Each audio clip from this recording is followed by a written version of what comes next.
This video is on thinking about thinking, which I sometimes say thinking about thinking is its own type of thinking. So I'm going to give you like 5 mental models for strategy development. And what I mean by that is they're going to be kind of like shortcuts or principles for how you think about things. Okay, so these just came up as I was like talking through a person I coach around some of their business stuff, and I can actually tell you about it at the end. Maybe you can apply these to your personal life, but obviously they make a bit more sense for business strategy, especially if you're kind of in that small to mid-sized business range. So let's get into it. I'll go through them one at a time and then give examples. Okay, so again, as you think about your strategy or your organization or your business or processes, okay, these are just mental models that you can apply to your own context. Number 1 is who, not how. Okay, this is probably my favorite mental model, and it's just saying, instead of trying to think about how, right? That's how we tend to spend a lot of our time. It's like, how am I going to get more sales? How are we going to cut costs? How are we going to enter this new market? How are we going to get our website fixed? No, just think of who. Who is someone who has already done this exact thing? Okay, who is someone who can just get the outcome for us, and focus more on the who and either modeling them or hiring them or working with them. Okay, we'll come back to that. Order of magnitude. This is just, again, like a really good, like I feel like it's kind of a blind spot. So think about this. If you drink 1 teaspoon of wine, it's not going to do anything. If you drink 100 teaspoons, that's going to be some mental math. I'm going to say that's probably about 18 ounces of wine, okay, which is about 3 to 4 pours of wine. So you'll probably have a pretty nice little buzz going. You feel pretty good. If you drink 1,000 teaspoons of wine, you'll probably get alcohol poisoning. I mean, same thing with think about Advil, okay, or ibuprofen. You take 1 milligram, it does nothing. You take 100, that's pretty good. You take 1,000. Okay, that's actually still maybe okay, but anything more than that, 10,000 milligrams, you're going to have internal bleeding. So order of magnitude is just saying, like, could we just scale up or down on like a massive level? And sometimes that's just like a blind spot. You know, if you're making, pretty solid money and you are sending out whatever, 100 cold emails and DMs total per day, it's like, well, what if you just sent out 1,000? What if you just sent out 10,000? You're like, oh, I could never do this. Like, well, that's why it's a mental model. So you have to think through what would be required there. Oh, well, then we would have to actually hire a BDR, or we'd have to get a software to scale our email, or okay, whatever. So just changing your order of magnitude. Number 3 is just like, are we even playing the right game? Okay, this is another common blind spot because it's so easy. I have a client I kind of work with right now. Actually, he was running a coffee shop, okay? And I'm just going to take a moment here to just roast people who start cafes. Okay, just think about like the economics of the situation, all right? You need, let's say you want to make $100,000 in the business and you're selling coffee, right? And you profit, let's just say like $2 per cup of coffee. That means you need to sell 50,000 cups of coffee. All right, so we're at 50,000. 50 weeks in a year, let's say, just keep the math easy.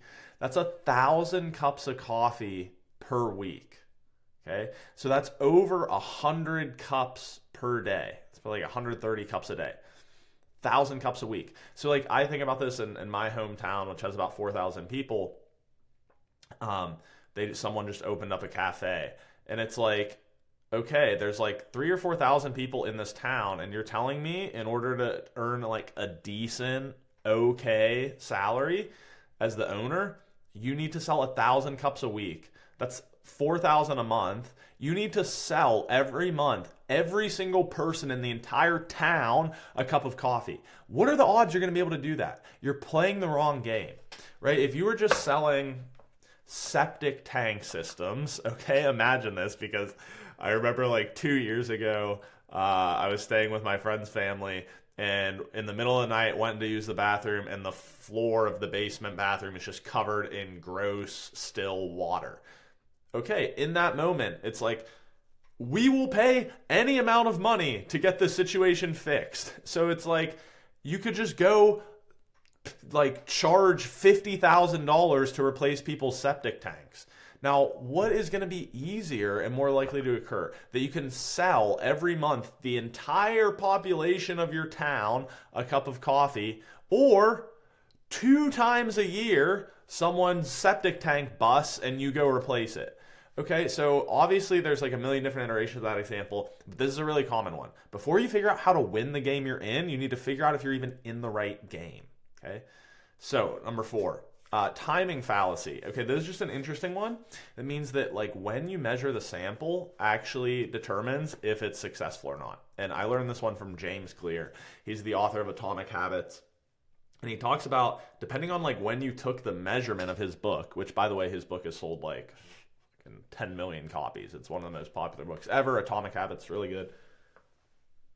Whatever, it's somewhere on my bookshelf. So he says, if you would have like measured this book in I forget the exact year, but let's just call it like 2017, when I had just gotten the book deal, I hadn't even started writing, so the book was a failure. If you measured it 1 month after launch, okay, it had sold a few copies, but nothing crazy, it was a failure. If you then measured it 8 months after launch, it had just hit the New York Times bestseller list and it had started to take off and it was a success. So obviously, when we look back at that whole thing, it's like that book was a massive success. But it actually depends on when you take the measurement. So it could be that you just need more time. But it could also be the opposite. I think about a business like, imagine fidget spinners. Do you remember fidget spinners? Oh my gosh, bro. That shit was ridiculous. So you can imagine, dude, someone who's selling fidget spinners on eBay, right? If you take the measure of that business at the end of, when was that? It was like 2017, 2018. Okay, they just did 100K annual in fidget spinner sales. Okay, you're like, dude, this business is awesome. I want to acquire this business. But about 5 months later, when everyone stopped caring about them, it was going to be a failure. So just be careful, right? You gotta, there's kind of timing fallacies that can occur, right? Like maybe you're in the middle of succeeding, okay? And your time and results just haven't caught up yet. Or the inverse, okay? What is the trajectory you're on and what are the potential risks where, okay, things look really good now, but 6 months from now, it might be a crisis. Okay, and then finally, inversion, which is kind of, I think of as just like opposite thinking, okay? What if we just did the opposite? And so you can imagine if you are, I don't know, let's just like, I'll just use like you're a coach, okay? You're an executive coach with people. And like every day you're posting on social media, on LinkedIn, on YouTube, like, I'm such a good coach, this is how I do it. And it's like, what if you just did the opposite? Okay, just stop posting content completely and spend those 3 hours a day literally just picking up the phone and calling business owners. Again, it's not to say that will or will not work. It's just thinking about how could I do the opposite or invert, just to test and think through new approaches. Okay, another version of this is like, how would you not get the outcome you want? And then just think about that. So let's say you own like a restaurant, okay? How could we go bankrupt in 3 months? Okay, well actually pretty easy. You would want to have really low quality food. You'd want to have really low quality service. You'd probably want to design your restaurant so that there was just not a lot of like physical capacity, right? You can only feed like 5 people at a time. And you want to actually encourage people to leave you negative reviews. So because that's even faster. If people don't leave you any reviews, you're still going to have people come in. You actually want people leaving you negative reviews. Okay, so those are 4 things. If you did all those, you could probably go bankrupt, close your restaurant in about a month. So actually then, if you just invert those 4 priorities, you probably just found your 4 core requirements for running a successful small restaurant, right? Which is really good service quality, really good food quality. you have capacity. So that means that your physical space is adequate to actually bring in enough people so that on a per hour basis running your overhead, you're making a profit. And then number 4 kind of ties in with the first 2, but you have to be so good, your service and food, that you're referable, that people actually want to share and leave you good reviews. And you could even do a promo potentially where, hey, we'll take $10 off your order if right now, pull out your phone and leave us a good review. Right? Okay, boom. So that is how you can apply that. That last idea about the 10% discount for good reviews is fucking cash. So there you go. That's the power of that model. So let me just give a final example of how you can like think through these. Yeah, I am going to just use 2 guys I already coach because that way I can just send them this video after and we get some points. Okay, one is scaling a kind of like snow and ice management company. And then one of them is like really successful leading a team of realtors down south. Okay, so who, not how. I actually already did this one. Okay, so imagine you're running this small snow and ice removal company. It's just like, hey, just go find someone who's running a snow and ice removal company that's like 10 or 100x what you're doing in annual revenue, or that they've already built and sold for a huge profit, and just get them to mentor you. So actually, in this case, this guy, he has found a guy like this through my network. And yeah, he's just like, I'll pay you something or give you 1% ownership or something so that you can just give me your playbook for how to do this instead of me trying to figure out how to do this. Okay, same thing on the real estate side.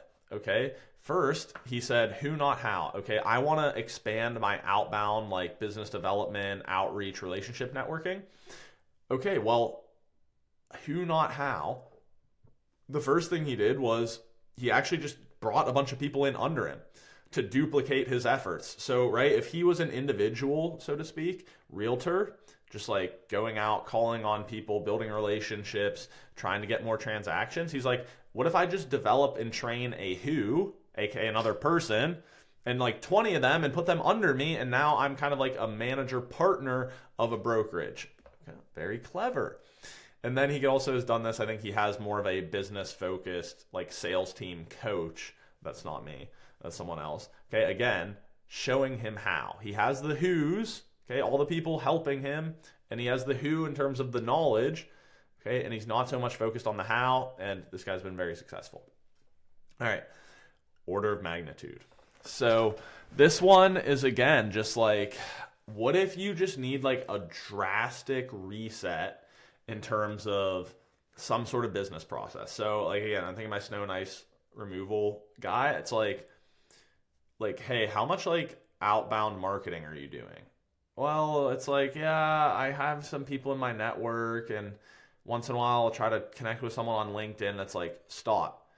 What if you just did 100 a day? 100 people a day you either called or sent them a DM. But that's not to say that'll work, right? Like, you could also apply that same thinking for him of like, hey, where are the majority of your customers coming from?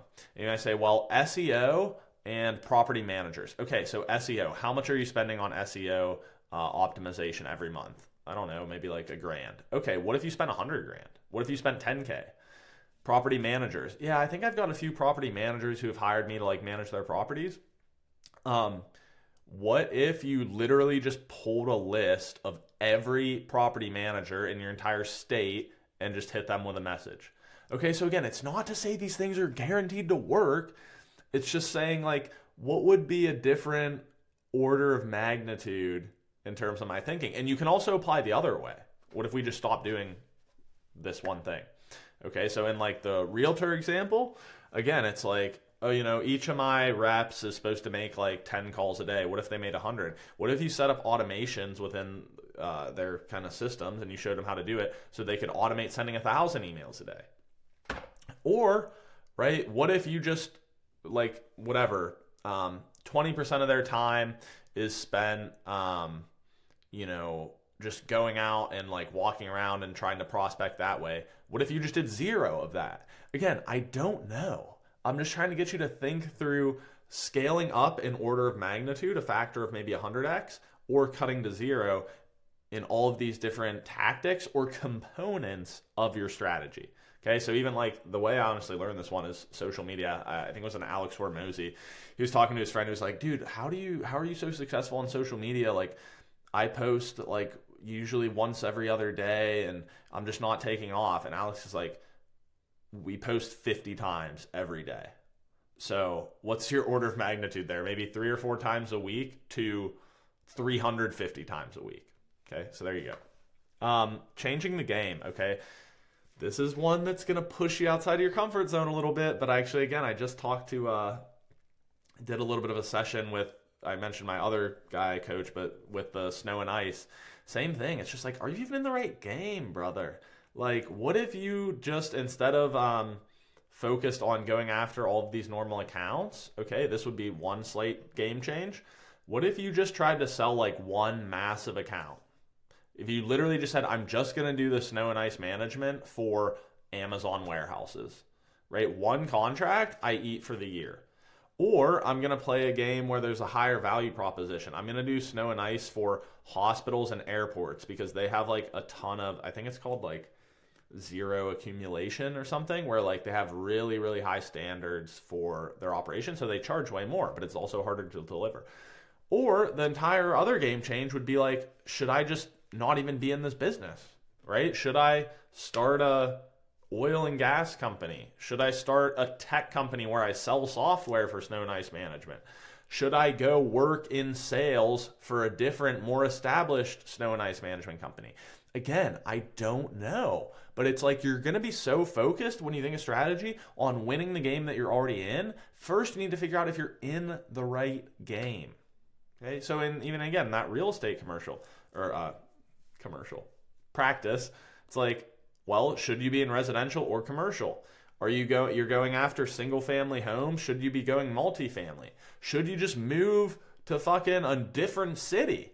Or should you not even do real estate at all? Okay, actually, I just read an interesting stat that there are more realtors in the US right now than there are houses for sale.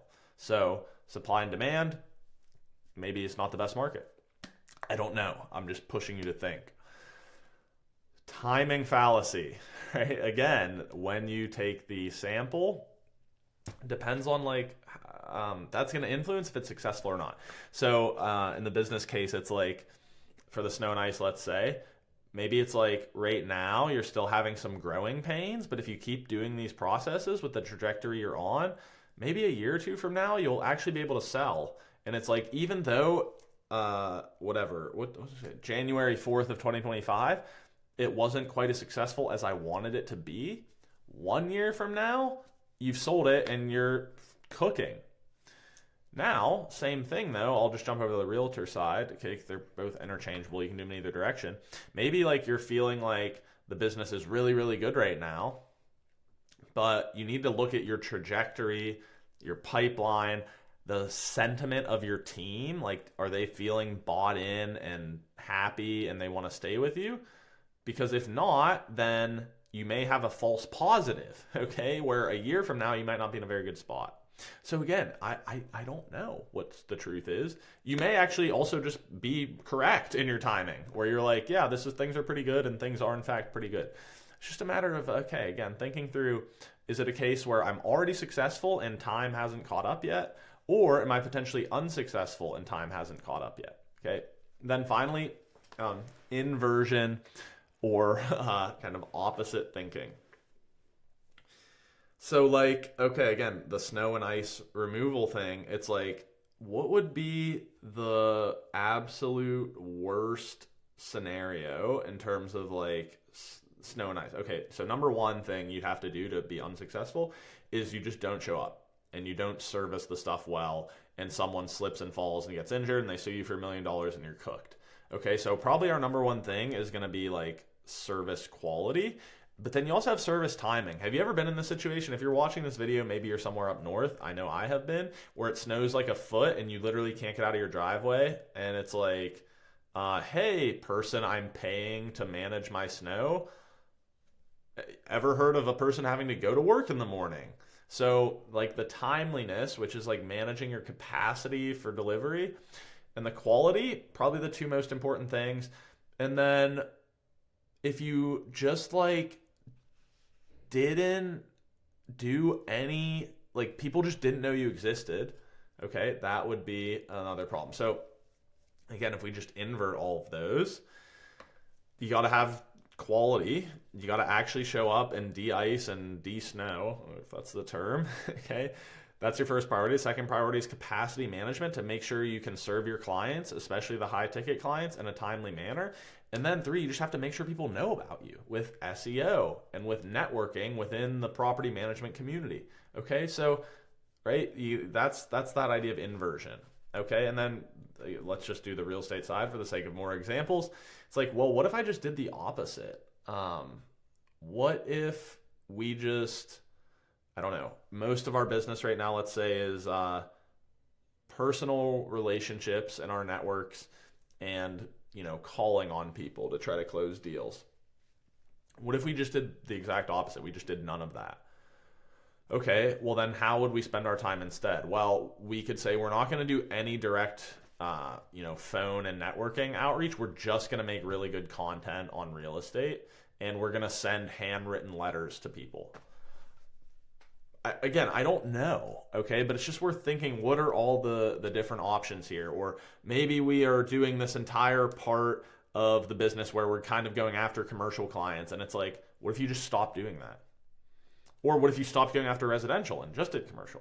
Or what if you just stopped going after residential and commercial and just specialized in some super weird thing like building solar farms or real estate deals for like ports and, I guess it would just be like ports and shipyards and stuff.